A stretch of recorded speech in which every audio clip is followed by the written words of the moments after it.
मुख्यमंत्री अखिलेश यादव ने चुनाव से पहले अपने आखिरी बजट में हर वर्ग को खुश करने की कोशिश की, चाहे वो किसान हो, शिक्षक हो, युवा हो। अखिलेश यादव ने बजट में इस कदर दिल खोलकर पैसों की बरसात की है, जिसके चलते अखिलेश यादव के ये बजट यूपी में इतिहास बन गया है। और शायद इसी वजह से अखिलेश यादव की इस बरसात को चुनावी बारिश के तौर पर भी देखा जा रहा है और जो बजट का रंग है उसे चुनावी रंग में रंगा हुआ माना जा रहा है।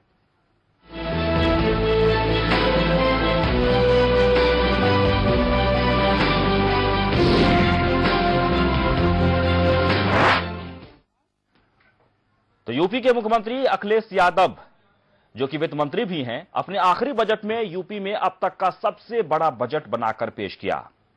3.46 लाख करोड़ के इस बजट में सबको खुश करने की कोशिश की गई और इसी के चलते इस चुनावी बजट से जोड़कर देखा जा रहा है। बजट में दिखी चुनावी छाप, लोक लुभावन वादों की बरसात। क्या 2017 का हुआ रास्ता साफ? चुनावी रंग में यूपी बजट।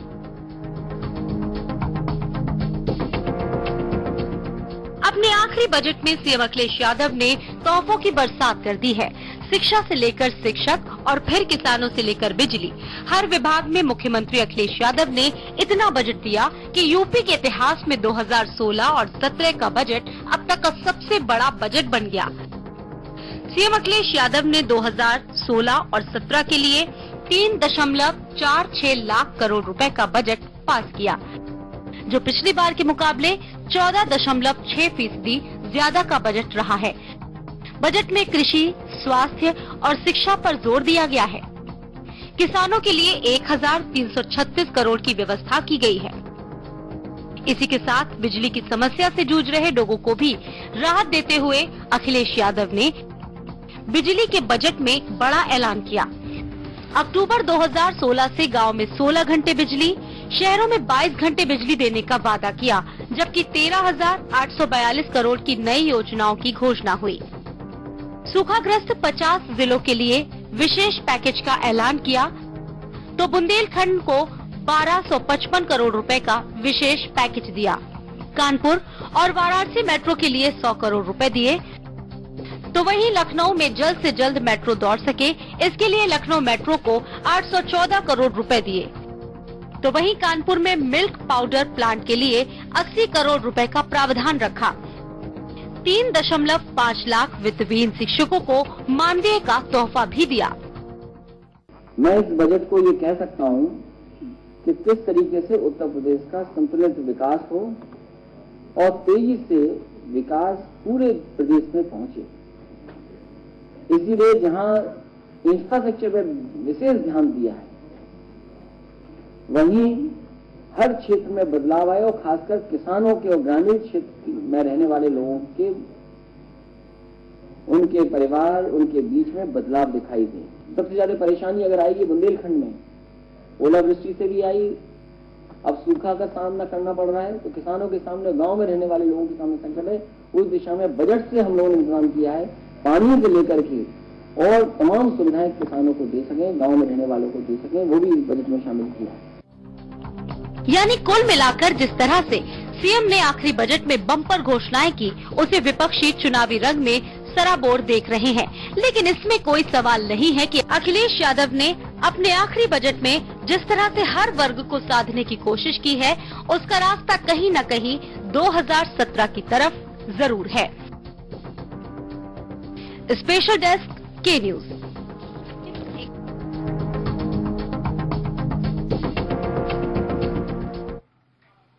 तो अखिलेश यादव के आखिरी बजट पर कांग्रेस प्रवक्ता वीरेंद्र मदान और गोंडा से सपा विधायक अवधेश कुमार ने क्या कुछ कहा, जरा सुनिए। आज जो मुख्यमंत्री उत्तर प्रदेश द्वारा बजट पेश किया गया है, वो जन विरोधी, नौजवान विरोधी, किसान विरोधी बजट है। पिछले 4 सालों से प्रदेश सरकार विकास के प्रति कहीं गंभीर नहीं है। पिछले 15 में पेश किए गए बजट में किए गए प्राविधानों में अगर आप देखिए, अभी भी वो धनराशि खर्च नहीं हो पाई है। वो इतना बड़ा बजट पेश करना सिर्फ और सिर्फ प्रदेश के आवाम को लुभावने सपने दिखाना है और चुनाव को मद्देनजर रखकर ये बजट पेश किया गया है। जिस तरह आने वाले 2017 के चुनाव में इन्हीं चीजों को सामने रख के प्रदेश के मतदाताओं को मत हासिल किया जा सके। माननीय श्री अखिलेश यादव जी ने जो वर्ष 2016 और 17 के लिए बजट पेश किया है, ये बजट उत्तर प्रदेश को विकास के रास्ते पर ले जाने वाला है और इसमें बिजली पर, खेती पर, किसान पर, अवस्थापना सुविधाओं पर, पूरे प्रदेश के समग्र विकास की चिंता की गई है और समाज के हर क्षेत्र में पैसे का विधान करके उत्तर प्रदेश को नई ऊंचाई पे ले जाने का काम जो होना चाहिए वो माननीय मुख्यमंत्री जी ने किया। जी हां, विपक्ष जो भी कहे, लेकिन वाकई में आखिरी बजट तो है, लेकिन ये ऐतिहासिक है, सबसे बड़ा बजट है। मुख्यमंत्री ने हर वर्ग को ध्यान में रखा है, किसान से लेकर उन छोटे छोटे व्यापारी जो कि गली मोहल्ले में दूध बेचते हैं, यानी घूम घूम कर जो दूध बेचते हैं, उन तक का ख्याल रखा गया है। वहीं सबसे अहम बात यह कि वित्त विहीन शिक्षक जिनकी लड़ाई वर्षों से लड़ी जा रही थी, आखिरकार इस बजट के जरिए यानी कि ये स्वीकार कर लिया गया है कि अब उन्हें मानदेय दिया जाएगा। 3,45,000 वित्त विहीन शिक्षक हैं। आज हमारे साथ तमाम मेहमान जुड़ गए हैं जिनसे हम चर्चा करेंगे बजट को लेकर।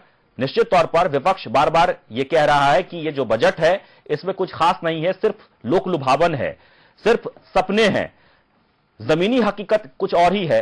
तो जानने की कोशिश करेंगे। सबसे पहले हमारे साथ जो जुड़ गए हैं अशोक कुमार पांडे जी, बीजेपी के नेता हैं, बहुत बहुत स्वागत है आपका।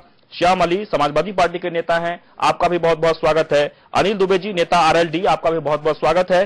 पंकज तिवारी कांग्रेस के नेता हैं, आपका भी बहुत बहुत स्वागत है। और ओम प्रकाश बागी जी जो कि अध्यक्ष यूपी माध्यमिक शिक्षक संघ, आपका भी बहुत बहुत स्वागत है। और डॉक्टर पीके चौबे जो कि अर्थशास्त्री हैं, हम उनसे जानेंगे, अर्थशास्त्री हैं डॉक्टर पीके चौबे, उनसे विस्तृत रूप से हम जानने की कोशिश करेंगे कि इस बजट को लेकर यानी घाटे को लेकर, या फिर जनता को वो ठीक से बताएं, क्योंकि जनता जानना चाहती है कि इस बजट में उनके लिए क्या क्या प्रावधान है। यानी विकास तो होगा लेकिन कैसे फायदा होगा, योजनाएं किस तरह से लागू की जाएगी, हम जानेंगे डॉक्टर पीके चौबे से। लेकिन सबसे पहले हम अशोक कुमार पांडे जी से प्रतिक्रिया लेना चाहेंगे इस बजट को लेकर।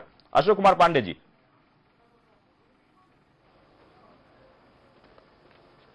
देखिए, गरीब गांव किसान पर 4 साल तक माननीय मुख्यमंत्री अखिलेश यादव जी ने कोई चिंतन नहीं किया, कोई कार्य नहीं किया जी। और 4 वर्षों तक जो समाजवादी पार्टी की नीतियां थीं, जिस पर मुलायम सिंह ने काम करने की घोषणा किया था, जिस पर वो चुनाव में लड़े थे, उस पर भी उन्होंने कोई कार्य नहीं किया। अचानक उन्होंने ये जो बजट पेश किया है, यह बजट पूरी तरह से ठेकेदार और सरकार की बंदरबाट का बजट है जी। अनिल दुबे जी। मात्र 25% जी, मात्र 25% जी जी प्रतिक्रिया बजट को लेकर 25% ही ये खर्च कर पाएंगे जी। अशोक कुमार चुनावी वर्ष है, इस चुनावी वर्ष में 5 से 6 महीने का समय इनके पास है, इसमें ये 25% खर्च कर पाएंगे जी। चलिए अनिल दुबे जी।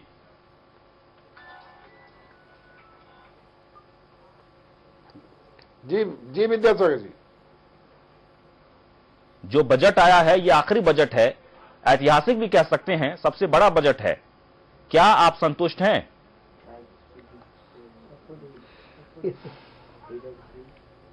नहीं, ये बजट जो आया है जी, ये जब 2012 में अखिलेश यादव जी सरकार जब इनकी नहीं बनी थी और 2012 में ये पूरे प्रदेश में घूम घूम करके इन्होंने उस समय उत्तर प्रदेश की जनता को से जो वादे किए थे, उस समय भी इन्होंने एक छल किया था और उस छल के बाद उत्तर प्रदेश में इनकी सरकार बनी।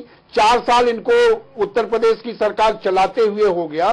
4 वर्षों में इन्होंने उत्तर प्रदेश के किसान की, उत्तर प्रदेश के गांव की, उत्तर प्रदेश के गरीब की याद नहीं आई। आज जो इन्होंने वो वादे उस समय किए थे कि हम 18 घंटे बिजली देंगे, हम सबको सिंचाई मुफ्त देंगे, हम किसानों के सारे कर्जे माफ कर देंगे, वो एक भी वादे क्या इन 4 वर्षों में विद्यासागर जी पूरे हुए? इस सरकार से ये सवाल पूछा जाना चाहिए कि इन 4 वर्षों में जो इन्होंने पुराने वादे किए थे वो वादे कहां गए?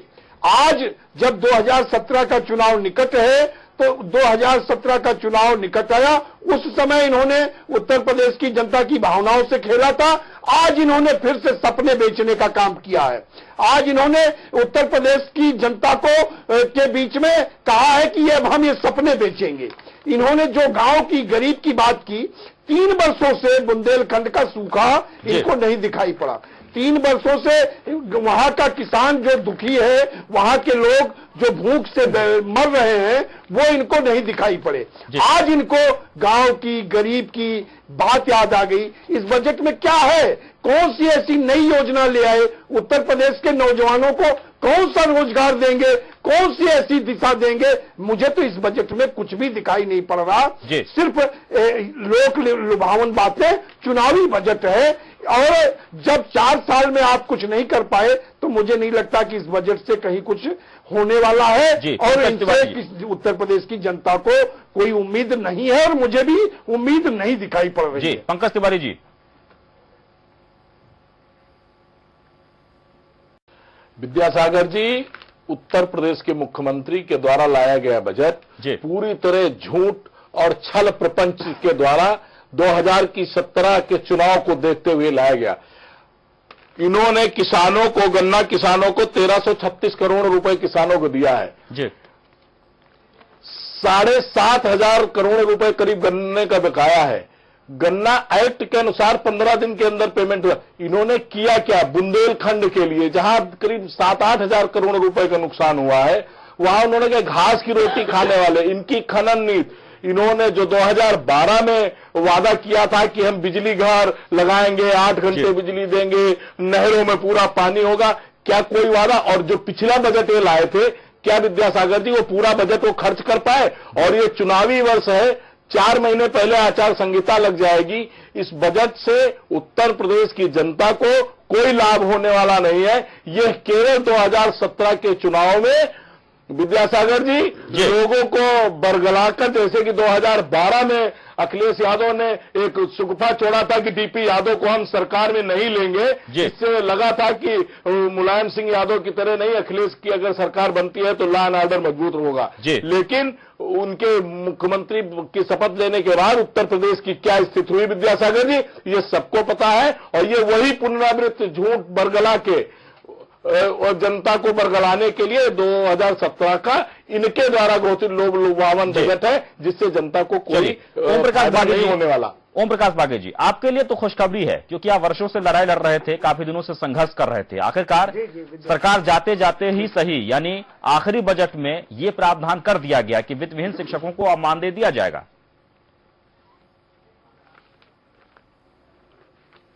जी हाँ विद्यासागर जी, वास्तव में मुख्यमंत्री जी ने 1986 में जो काला कानून पूर्व मुख्यमंत्री वीर बहादुर सिंह के जमाने में पास हुआ था, जिसमें पूरी तौर से योग्य शिक्षक को शिक्षक नहीं माना जाता था, पूरी तौर से इतनी बदहाली का जीवन व्यतीत कर रहा था कि टीचर कठिन परिश्रम करके भी अपनी रोटी की व्यवस्था नहीं कर पा रहा था, नहीं उसको समाज में एक शिक्षक का दर्जा प्राप्त था, चयन आयोग भी उनको शिक्षक नहीं मानता था।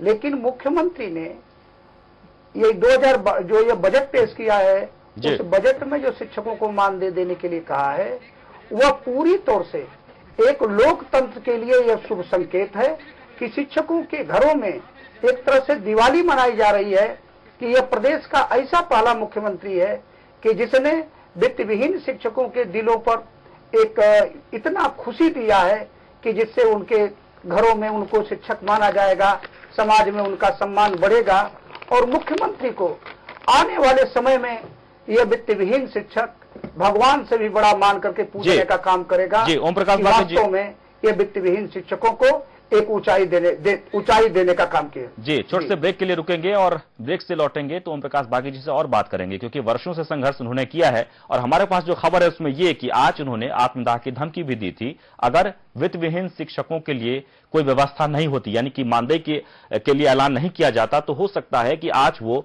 आत्मदाह करते। इस तरह की बातें उन्होंने स्पष्ट तौर पर धमकी के तौर पर कहा था, लेकिन सरकार ने उनकी बात मान ली। बजट को लेकर हम चर्चा कर रहे हैं। आज उत्तर प्रदेश सरकार के द्वारा जो बजट पेश किया गया है वाकई में लोक लुभावन है, चुनावी है, जो भी कहें, लेकिन एक ऐतिहासिक भी है। ऐतिहासिक इसलिए कि सबसे बड़ा बजट है। लेकिन सबसे जो खुशी की बात है वो कि ओम प्रकाश बागी जी जो इस वक्त हमारे साथ हैं, उन्होंने वर्षों से लड़ाई लड़ी, संघर्ष आखिरकार सरकार के तरफ से, यानी कि आज इस बजट में प्रावधान कर दिया गया है। वित्तविहीन 3,45,000 जो वित्तविहीन शिक्षक हैं उन्हें मानदेय दिया जाएगा और इसे लेकर 3,45,000 परिवारों में खुशी की लहर दौड़ गई है। लेकिन एक जो लगातार हमारे पास सूचनाएं आ रही हैं कि इसमें ओम प्रकाश बागी जी का सबसे ज्यादा जो श्रेय जाना चाहिए, क्योंकि उन्होंने आज आत्मदाह की धमकी दी थी। ओम प्रकाश बागी जी,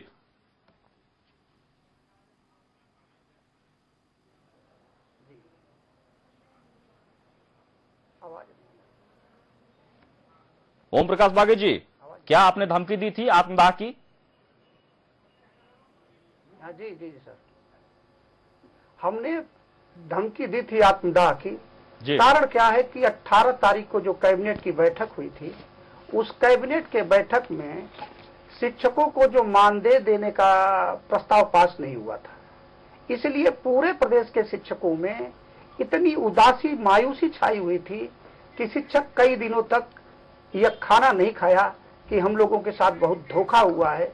और शिक्षकों की स्थिति को देखते हुए 29 तारीख से ही हम लोग आंदोलनरत थे, 8 तारीख से आमरण अनशन पर थे। अब स्थिति ऐसा दबाव लोगों को था कि इसके सिवा अब जीने का कोई मतलब नहीं रह गया था कि यदि बजट में नहीं आता है तो हम लोग किस आधार पर जाकर के अपने बच्चे और परिवार का पालन पोषण करेंगे। ये तो हम लोगों के साथ बहुत बड़ा धोखा हुआ है। लेकिन माननीय मुख्यमंत्री जी ने वास्तव में यह शिक्षकों के दर्द को सुना और उसको लागू किया। अगर लागू नहीं करते तो वास्तव में आज आत्मदाह करने के मुझे करना ही था, मैं किसी कदम पर पीछे नहीं हटता। चलिए, और ये बजट के बाद यानी 3,45,000 शिक्षकों के परिवार में खुशी की लहर दौड़ गई है। निश्चित तौर पर खुशी होगी क्योंकि वर्षों से ये लोग फ्री में सेवा कर रहे थे। और अशोक कुमार पांडे जी कुछ कह रहे हैं, उनकी बात सुन लेते हैं। इसके बाद हम चलेंगे अर्थशास्त्री जी जो कि काफी देर से वेट कर रहे हैं और वो समझाएंगे अर्थशास्त्री जी की आखिरकार इस बजट को लेकर जनता को किस तरह से फायदा होगा। अशोक कुमार पांडे जी कुछ कहना चाह रहे हैं बहुत देर से आप। जी विद्यासागर जी, घोषणा पत्र में माननीय मुख्यमंत्री ने यह घोषित किया था कि जिले के हेडक्वार्टर्स को 4 लेन से जोड़ दिया जाएगा। 4 वर्षों तक वो मेट्रो चलाते रहे, पार्क बनवाते रहे और अपनी तरह से जन्मदिन उत्सव मनाते रहे, वो महोत्सव, सैफई महोत्सव मनाते रहे। एक बार भी उनको 4 लेन की सुध नहीं आई कि हमें यूपी के हेडक्वार्टर्स को, डिस्ट्रिक्ट हेडक्वार्टर्स को 4 लेन से जोड़ना है। इस बजट में उन्होंने प्रावधान किया है। मैं निश्चित तौर पर दावे से कह सकता हूं कि यह बजट सफेद हाथी साबित होगा और प्रदेश की जनता के लिए छलावा साबित होगा। सफेद हाथी बजट ये आपके सामने साबित होगा। चलिए, डॉक्टर पीके चौबे, आप अर्थशास्त्री हैं, आप जनता को विस्तार से बताएं इस बजट को लेकर, क्योंकि बजट बड़ा है और अखिलेश सरकार ने बड़े ही जनता के हित यानी कि 20 करोड़ जो उत्तर प्रदेश की जनता है उसमें एक एक वर्ग को ध्यान में रखा गया है। जहां जहां समस्याएं थी उन्हें लुभाने की कोशिश की गई है। कैसे फायदा पहुंचेगा?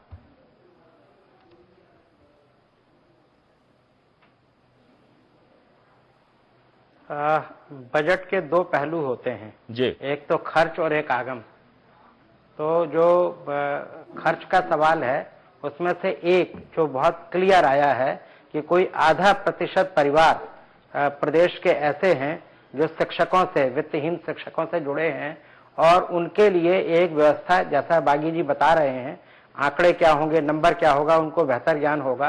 तो ये समझ में आता है कि शायद वहां तो कुछ पॉजिटिव बहुत साफ दिखाई दे रहा है वर्ग के हित के हिसाब से जी। लेकिन बाकी जो बार बार हम कह रहे हैं कि बहुत बड़ा बजट है, तो 10% तो मिनिमम बजट हर वर्ष हर सरकार का बढ़ता है। इसमें कोई अजूबी बात नहीं है जी, इसमें कोई ऐसी बात नहीं है। और वैट और आबकारी से 10% उनको रेवेन्यू भी बढ़ रहा है, तो इसकी तो उम्मीद करनी चाहिए। 5-6% तो केवल इन्फ्लेशन की वजह से हर चीज बढ़ जाती है, उसमें रेवेन्यू भी बढ़ता है, तो वो तो मिनिमम होना ही होना है।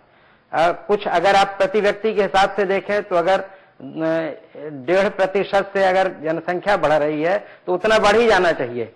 तो आखिर जो भी प्रोग्रेसिव देश होगा, प्रोग्रेसिव प्रदेश होगा, उसमें इतनी बहुत बड़ी बढ़त नहीं है बजट की। सबसे पहले तो हमें ये समझने की जरूरत है।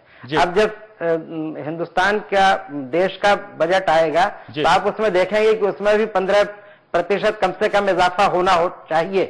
तो इसको इस दृष्टि से पहले देखें कि ये बहुत बड़ा बजट नहीं है, ये जैसा बजट नॉर्मली होता तरह का बजट है। शायद पीछे के हिसाब अगर लगाएं और अगर सरकारों ने इस प्रतिशत में इजाफा पिछले वर्षों में नहीं किया है तो ये आश्चर्य की बात होगी। सबसे पहले तो ये समझें जी। एक बात यह है कि जो वित्तीय घाटा है जो करीब 4% है वो कुछ हजार करोड़ होगा, मेरे ख्याल से 12-13 हजार करोड़ अंदाज लगा रहा हूं मैं कि होगा। तो अगर जो एक लिमिट सेफ लिमिट मानी जाती है पूरे देश के लिए वो 3% मानी जाती है और सारी सरकारों के लिए मजबूरी होगी तो ये देश के लिए कुछ ज्यादा बड़ा हो जाएगा और वो एक हमारे लिए चुनौती का विषय होता है। कहीं कहीं ऐसा होता है कि कुछ अच्छी चीजें व्यवस्था के लिए हो रही वो सरकार के लिए कभी कभी खराब हो जाती हैं। मैं थोड़ा सा बड़ी सरकार की बात कर रहा हूं जैसे, और इसमें इनको भी पेट्रोलियम वगैरह में अगर प्राइसेस कम हो जाती हैं तो इनका रेवेन्यू भी कम हो जाता है, इसलिए थोड़ा सा इनको एडजस्ट करना पड़ता है। तो इस बात को ध्यान में रखें कि रेवेन्यू की जो ग्रोथ है उसके हिसाब से अगर आपको खर्च में भी बढ़ोतरी हो तो कोई आश्चर्य की बात नहीं है। केवल थोड़ा सा हमें ये देखना है कि अगर ये थोड़ा वित्तीय कोष का घाटा थोड़ा कम होता तो एक अच्छी बात होती। अब रही बात खर्च के विषय में, तो जो अलग अलग आइटम्स गिनाए गए हैं अभी थोड़ा उनके बारे में बहुत साफ मुझे यहां पर सामने नहीं आ रहा है एक बात को छोड़ करके, लेकिन जैसे क्षेत्र के हिसाब से देखें तो 1255 करोड़ रुपए आपने बुंदेलखंड के लिए कहा है जी। अब अगर 3.40 और 46 लाख करोड़ में उसका प्रतिशत निकालें तो आबादी के हिसाब से कुछ नहीं बढ़ता।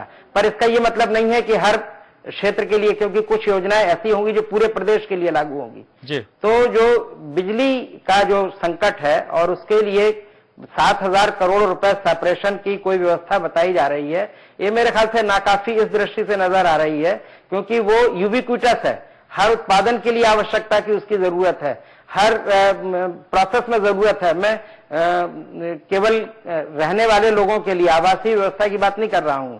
तो जब उस पर एग्रीकल्चर भी डिपेंड करता है, इंडस्ट्री भी डिपेंड करती है, सर्विसेज भी डिपेंड करती हैं, और अगर आप उसकी व्यवस्था नहीं कर पा रहे हैं तो मेरे ख्याल से ये अच्छी बात नहीं है। वो कह रहे हैं कि 2019-20 तक, तो वो मेरे ख्याल से हर सरकार थोड़ा अपनी जहां उसको एंड करना चाहिए उसके आगे जाकर के जो बनाती है टारगेट, वो मेरे ख्याल से शुभ लक्षण नहीं है जी। फिलहाल फिर अगली बार जब आपकी कोई और बाइट्स आएंगी तो मैं बताऊंगा जी।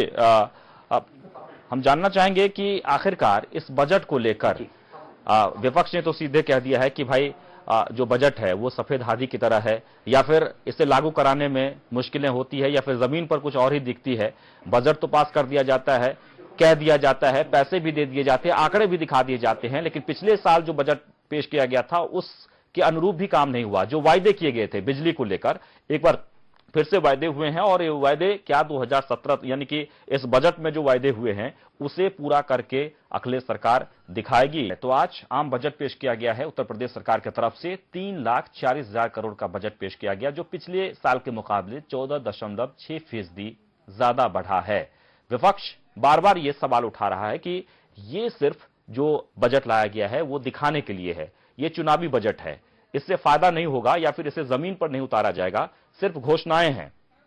घोषणाएं जितना चाहे सरकार कर ले, लेकिन जो पिछले जो बजट पेश किया गया था उसके अनुरूप जो काम के बारे में जो कहा गया था, जो मद में पैसे दिए गए थे, उन पैसों का खर्च भी ठीक से नहीं हुआ और जनता तक जो योजनाएं चलाई गई थी उसका लाभ नहीं पहुंचा। तो फिर यह भी बजट उसी तरह से होगा, यह सिर्फ और सिर्फ लोगों को लुभाने के लिए। लेकिन इस बजट में प्रावधान हर वर्ग को ध्यान में रखकर किया गया है, किसान से लेकर व्यापारी तक।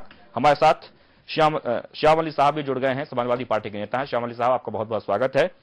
विपक्ष बार बार ये आरोप लगा रहा है कि जो बजट है वो सिर्फ और सिर्फ घोषणाएं हैं, दिखाने के लिए है। क्या जवाब देना चाहेंगे आप? अभी बता दीजिए, जब बोलिएगा बता दीजिएगा। ठीक है, शायद अली नाम है, शायद अली। हेलो जी, देखिए ये जो बजट पेश किया गया है उत्तर प्रदेश में अब तक जितनी सरकारें रही हैं जी, इतना बड़ा बजट कभी नहीं पेश किया गया। इस बजट की जो सबसे खास बातें रही कि उत्तर प्रदेश हो चाहे हमारा देश भारत हो, किसानों का देश कहा जाता है। किसान यहाँ का गन्ना जो है पूरी तरह से पिछले जो भी सरकारें रही हैं, गन्ना किसानों का किसी ने ध्यान नहीं दिया था। हमारी सरकार ने, हमारे मुख्यमंत्री माननीय अखिलेश यादव जी ने किसानों के हक में जो गन्ना किसानों का बकाया था, गन्ना किसानों के बकाये की जो भी धनराशि थी उसको अपने इस बजट में एक प्रावधान किया गया है कि गन्ना किसानों को उनका बकाया गन्ने का मूल्य दे दिया जाए।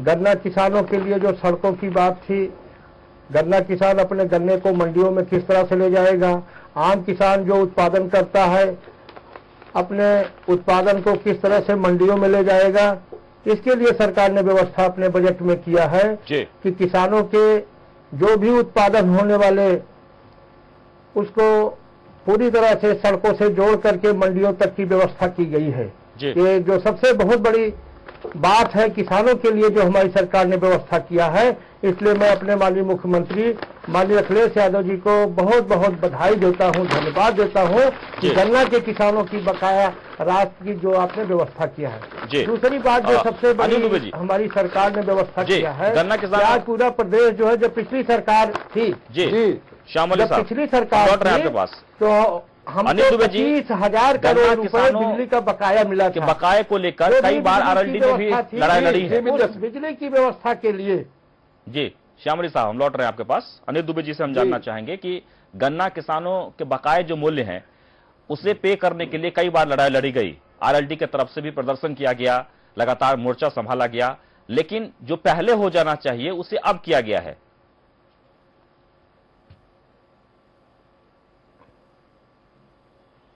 देखिए विद्यासागर जी, किसान की बात, गन्ने की बात और चौधरी चरण सिंह जी की नीतियों पर चलने की बात समाजवादी पार्टी करती तो जरूर है जी, लेकिन जो काम इन्होंने किए सब उसके विपरीत किए। आप देखिए, विडंबना देखिए कि पूरे देश में महंगाई बढ़ी और उत्तर प्रदेश में हर चीज पर आपने वैट लगा रखा है, पेट्रोल डीजल पर वैट लगा रखा है, लेकिन गन्ने का दाम वही का वही रखा गया। गन्ने की लागत बढ़ गई लेकिन गन्ने का मूल्य राज्य सरकार ने नहीं बढ़ाया। गन्ना किसान का बकाया मिलों पर पड़ा रहा, हर चीज पर ब्याज दिया जाता है लेकिन गन्ना किसान को उसका बकाया तो छोड़िए, उसके लिए ब्याज नहीं जोड़ा गया। आज इनको गन्ना किसान की याद आ रही है इस बजट में, जब अभी हमारे कांग्रेसी मित्र कह रहे थे कि 4 महीने बाद आचार संहिता शुरू हो जाए, तो चुनावी साल है, आप जो बजट लाए हो इससे किसान का, मजदूर का, गरीब का, नौजवान का कुछ होने वाला है? गन्ना किसान का न तो आपने रेट बढ़ाया, न उसका बकाये का भुगतान कराया, और गन्ना किसान के बकाये पर आप बातें सरकार कहती रही कि हम जो है चीनी मिलों पर कार्रवाई करेंगे। आप बताइए, किसी चीनी मिल मालिक के खिलाफ आरसी जारी हुई? किसी चीनी मिल मालिक की गिरफ्तारी हुई? हाई कोर्ट ने बार बार कोर्ट के कहने के बावजूद किसान चला गया। किसान को समय पर ना तो मिल चली, ना किसान को समय पर गन्ने का मूल्य मिला। और आज आप बजट लाए हो, आपका चुनावी बजट है, चुनाव का वर्ष है, आप एक बार फिर से जनता को छलने का काम कर रहे हो, जनता के बीच में लोक लुभावनी बातें कर रहे हो। 4 साल से आपको किसी की याद नहीं आई, 4 साल से आप दूसरे उद्देश्यों पर लगे रहे। आपने सिंचाई मुफ्त, बिजली मुफ्त, सारे नारे तो दे रखे थे, 4 साल में आपने वो क्यों नहीं कर दिए? जी पंकज तिवारी जी, बजट में पंकज जी ये कहूंगा, इस बजट से किसी को कुछ नहीं मिलने वाला है। इस बजट में अगर विद्यासागर जी पंकज जी के हमारे दोस्त कह रहे थे कि ये बहुत अच्छा बजट है जी, आप ये बताया जाए कि इन्होंने कहा कि किसानों के लिए बहुत कुछ किया है। किसानों में इन्होंने गन्ना किसानों को 1336 करोड़ रुपए दिया है। किसानों का बकाया कितना है और चाहिए कितना? 7,500 करोड़। ये सरकार किसान वर्ष मना रही है, जहां 7,500 चाहिए वहां 1336 करोड़।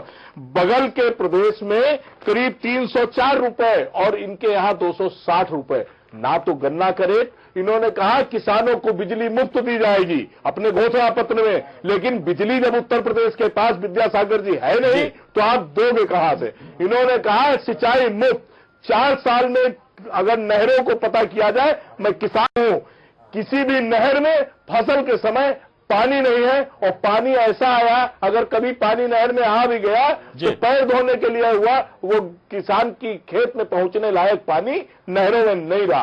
तो इसलिए, और ये चुनावी वर्ष अखिलेश यादव का घोषणा पत्र जिस तरह झूठा था, उसी तरह विद्यासागर जी इनका ये जो बजट है, 4 महीने हैं इनके पास, अभी ये चुनाव में चले जाएंगे, काम करने का समय नहीं है। जो चुनावी वर्ष होता है वो केवल इनकी कोल कल्पित, जैसा कि मुलायम सिंह ने अभी पिछली बार कहा था कि हम लोकसभा चुनाव के बाद पीसी में विद्यासागर जी कि हम लैपटॉप की वजह से चुनाव हारे, लेकिन लैपटॉप की योजना इन्होंने बरकरार रखी है। केवल ऐसी योजनाएं जिनसे इनको 2017 में फायदा हो, धरातल पे उनका कोई अर्थ ना हो, उसका कोई मतलब ना हो, ऐसी योजनाएं उसमें शामिल है। श्यामल कुछ नहीं कर पाएंगे। क्या आप सहमत हैं? से केवल उत्तर प्रदेश की जनता को विद्यासागर जी निराशा के अलावा कुछ नहीं मिलेगा। निश्चित रूप से जैसे 4 साल अखिलेश के निराशाजनक रहे हैं हर मोर्चे पर, चाहे कानून व्यवस्था हो, चाहे किसानों की समस्या हो, चाहे बुंदेलखंड हो, यूपीए की सरकार में विद्यासागर जी 7,500 करोड़ रुपए उनको दिया गया था उसका, और जो पिछले साल ये बजट लाए थे विद्यासागर जी, उसका केवल 35% खर्चा कर पाए। जब आप पिछले बजट का 35% खर्चा कर पाए तो इस बजट को आप क्या करेंगे, ये भगवान मालिक है। पूरी तरह से झूठा समाजवादी पार्टी का। उस समय अपना घोषणा पत्र जो जारी करती थी, उस घोषणा पत्र का उसका मंत्री ही उसका विरोध करता था। आज हमने जो बिजली की बात अभी हमारे साथी बैठे हैं अनिल दुबे जी कह रहे थे, हमने किसानों की सिंचाई मुफ्त कर दिया, हमने नहरों को पानी मुफ्त कर दिया। अरे बिजली मुफ्त कर दी, बिजली दी नहीं, पानी मुफ्त कर दिया, पानी दिया नहीं, तो आपने किया क्या? हाँ, हमको जब ये लोग सरकार में विधायक जी आप बताओ ना कि किस नहर से बीजे सींचा गया हो की छवि खराब हो। पूरी नहरों में पानी नहीं, उत्तर प्रदेश में बिजली नहीं, बिजली मुफ्त है नहीं। जैसे कि विद्यासागर उसी तरह है कि कहीं अभी तो मेरे पास उधार नहीं है, साल भर बाद ले लेना, तुम उधार क्या दे देंगे, तुम्हारे पास खुद नहीं है। सरकार की बिजली आपके पास नहीं है, नहर में पानी आपके पास नहीं है, तो काहे की बिजली मुफ्त, काहे की सिंचाई मुफ्त। आज हम जहाँ 11,000 मेगावाट बिजली पूरी तरह गए बजट, पूरी तरह निराशाजनक। चलिए भाई, विपक्ष जितना भी शोर मचाया,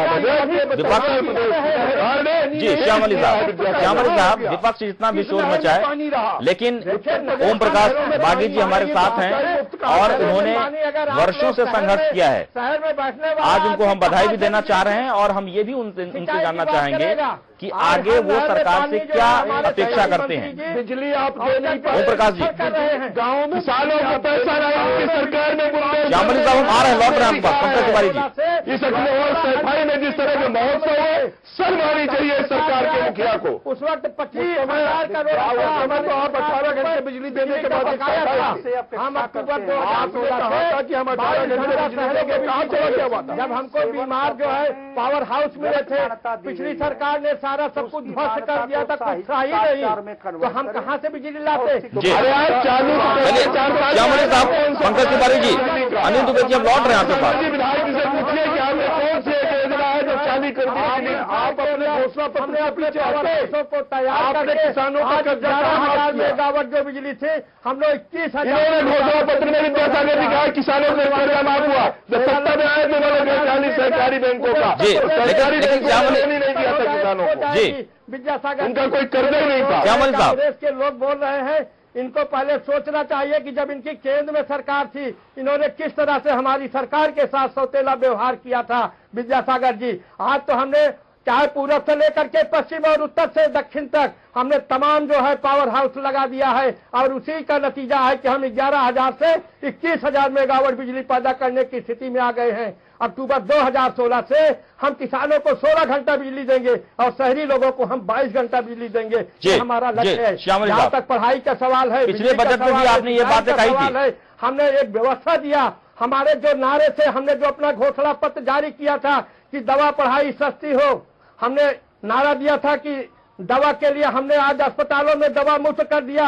आज किसी को एक आप आ गए अस्पताल में भी, हर अस्पताल में कोई न कोई मौत हो रही है डॉक्टरों की लापरवाही से। हमारे साथी भाई आप बताओ कि कहाँ अस्पताल में दवा मिल रही है? आज किसी अस्पताल में सड़कों पर हम बात करना चाहेंगे। अनिल दुबे जी, श्यामली साहब, पंकज त्रिपाठी जी, दवा मुफ्त हो गई है, एक्सरे मुफ्त हो गया है। ओम प्रकाश बागे जी, आपके लिए बहुत ही आज का जो दिन है वो बहुत ही आपके लिए खुशियों से भरा हुआ दिन रहा, क्योंकि आज जो वर्षों से आप लड़ाई लड़ रहे थे, संघर्ष कर रहे थे, सरकार की तरफ से मंजूरी दे दी गई। जितने भी वेतनविहीन शिक्षक हैं उन्हें मानदेय दिए जाएंगे। आगे किस तरह से आप अपेक्षा रखते हैं सरकार से?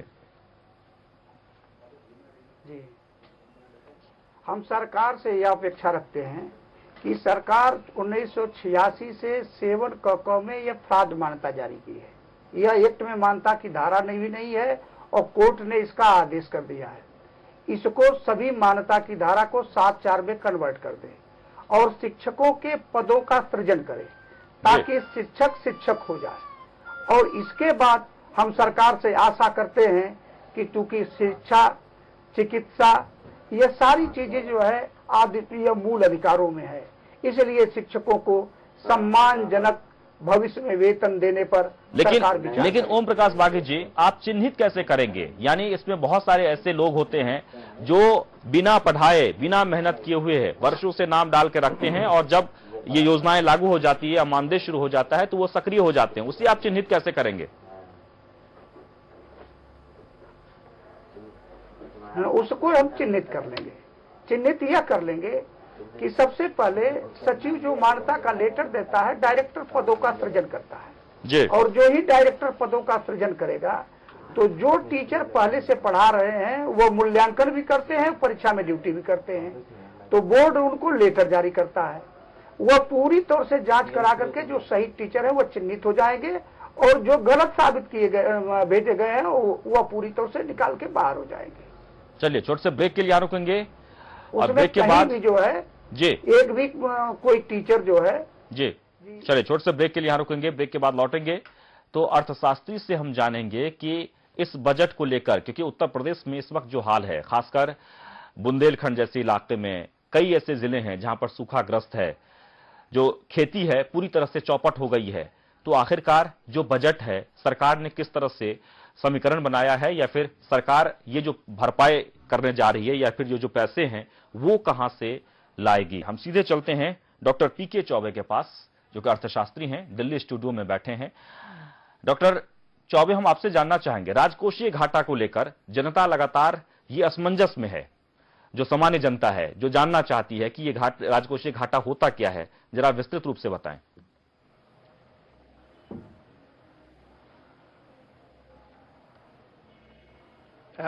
राजकोषीय घाटा में जो पूरा खर्च है, और खर्च दो तरह के होते हैं। एक तो वो जो उस साल में खर्च होता है जिसे रेवेन्यू कहते हैं, और दूसरा होता है कैपिटल यानी पूंजी के, जिसमें कि जो हम बनाते हैं वो सालों साल चलता है। जैसे एक स्कूल की बिल्डिंग बनाए तो वो, या फ्लाईओवर बनाए या मेट्रो बनाए तो ये पूंजी खाते में आता है, और जो तनख्वाह देते हैं, दवाइयां खरीदते हैं, वो आपके रेवेन्यू बजट में आता है। तो दोनों का टोटल जो खर्च है और सरकार के पास जो आमदनी होती है वो किसी भी सोर्स से हो, मैं कह रहा हूं किसी भी सोर्स से, इसका मतलब कि जो केंद्र सरकार से पैसा आता है, जो टैक्स से इकट्ठा होता है, जो टैक्स के अलावा जो दूसरे रॉयल्टी वगैरह से इकट्ठा होता है, ये हमारा जो एक्सपेंडिचर है, रेवेन्यू है टोटल। इसमें जो हमें पूंजी लेनी पड़ती है, उधार लेनी पड़ती है, लोन के रूप में लेनी पड़ती है, वो घाटा होता है। और अगर उसको कहते हैं हम बजट वित्तीय घाटा कहते हैं, को राजकोषीय घाटा, और एक होता है राजस्व घाटा, जिसमें कि जितनी हमारी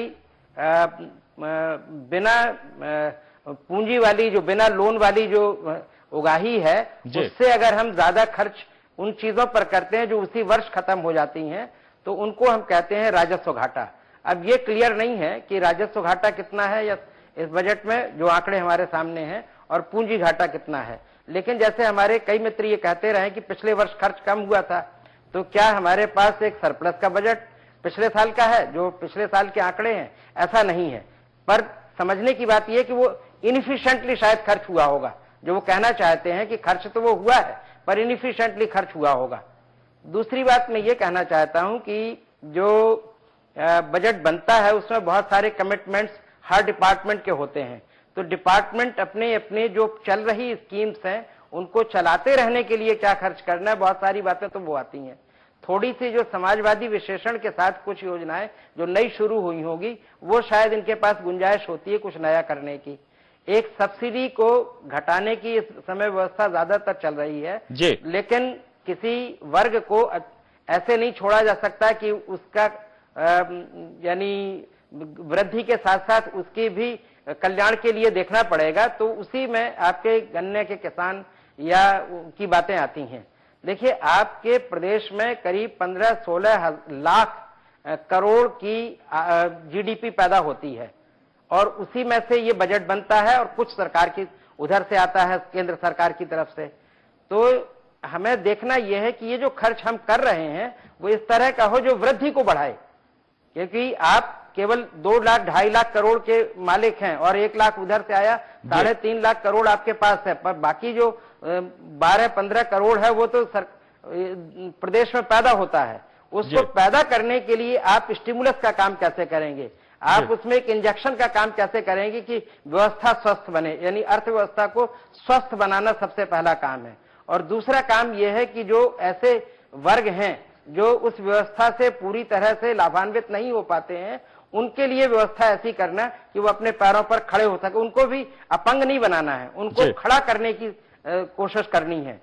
तो जैसे बुंदेलखंड में अब आपको सरकार को जाकर के वहां खेती नहीं करनी, सरकार को वो व्यवस्थाएं जुटानी है जिससे कि बुंदेलखंड के जो किसान हैं, बुंदेलखंड के जो बहुत थोड़े से उद्योग हैं, बुंदेलखंड की जो छोटी मोटी टूरिज्म की व्यवस्थाएं हैं वो पुनर्जीवित हो सके, वो अपने पैरों पर चलने लगे। चलिए अनिल, तो हमारी बजट का काम ये नहीं है कि केवल हम ये देखें भाई इतना पैसा आया था इतना खर्च हुआ, देखना यह है कि वो ऐसी जगह पर खर्च हो जो हमारे वृद्धि को बढ़ाए, जो हमारी जो है कुछ वर्गों को राहत दिलाए। ये महत्वपूर्ण मुद्दे हैं।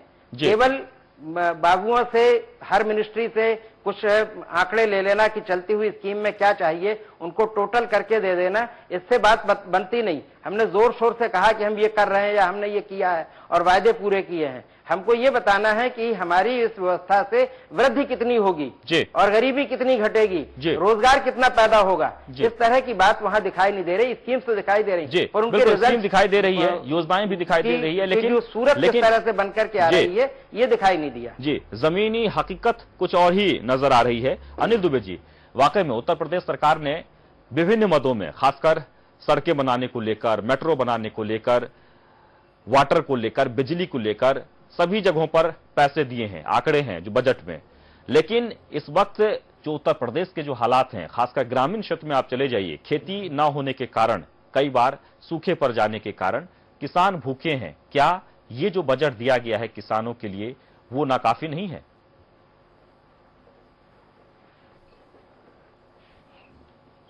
नहीं, बिल्कुल विद्यासागर जी, बिल्कुल नाकाफी है। किसान के लिए कोई बहुत बड़ा बजट में प्राविधान नहीं किया गया जी। और अगर इनका बजट विद्यासागर जी इन्होंने किया भी रहा हो, पहले भी इन्होंने किया था, तो इन्होंने किसान का बजट, आप ये देखिए कि कृषि का बजट मुझे जो मेरी जानकारी है कि 40% के आसपास ही खर्च कर पाए और उसके बाद कल अनुपूरक बजट भी ले आए। तो जब किसान का जो बजट पहले से आप किसान के लिए नहीं कर पा रहे हो, किसान की बुआई का, किसान की खाद का, किसान की जरूरत का आपने प्रबंध ही नहीं किया 4 साल तक, तो आपको किसान याद नहीं है। बजट में भी जो प्राविधान किया, जिस तरह आज इन्होंने जिस तरह किसान की आज बात की है, किसान को समय पे आप मूल्य नहीं दिला पाए, किसान को उसकी उपज का मूल्य नहीं दिला पाए, किसान को उसका, आपने कहा कि हम सारे कर्जे माफ करेंगे। आप बताइए आपने कौन से कर्जे माफ किए? केवल भूमि विकास बैंक का। विधायक जी, पूर्व विधायक है शाद अली जी, हम लोगों के मित्र हैं, ये बताओ कि इन्होंने, इनकी सरकार ने किसान का कौन सा कर्जा माफ कर दिया? चलिए, ये कहते अभी का इन्होंने कहा कि हमने सिंचाई मुक्त कर दी। उत्तर प्रदेश की नहरों में पानी था विद्यासागर जी, सवाल पूछा जाना चाहिए। विद्यासागर प्रदेश की नहरों में पानी नहीं है, सिंचाई मुक्त। उत्तर प्रदेश में बिजली नहीं है, बिजली 24 घंटे सप्लाई के मुंह में जीरा, और वो भी कितना सार्थक होता है, कितना ये खर्च कर पाते हैं, छलने का काम निर्भर करता है। उत्तर प्रदेश की जनता को 4 साल ठगा, उत्तर प्रदेश की जनता अपने को ठगा महसूस कर रही है। और आज ये जो बजट लेकर और हैं, ये उस बजट से बताना चाहते हैं कि हम फिर से जो है आपको वो दिखा रहे हैं कि अच्छा सा सपना दिखा रहे हैं। तो ये ऐसे नहीं चलने वाला है। उत्तर प्रदेश की जनता जान गई है कि विद्यासागर जी नहीं है, ये ऊंट के मुंह में जीरा। जहां सरकार को किसानों को 7,500 करोड़ रुपए देना है, वहां 1336 करोड़।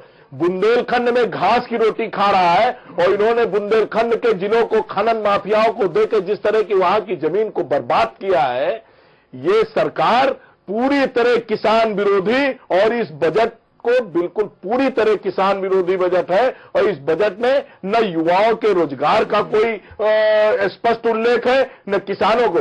जिन किसानों की 3 लगातार फसलें बर्बाद हो, किसान भूखे मर रहा हो, चाहे बुंदेलखंड का हो चाहे रुहेलखंड का हो, और किसानों की तरफ कोई ध्यान नहीं दिया गया है। और न इनका किसानों से ये जो बजट लाए हैं पूरी तरह ढकोर संखी बजट है इस सरकार का, और इससे उत्तर प्रदेश की जनता को कोई भला होने वाला नहीं है। जी श्यामली जी।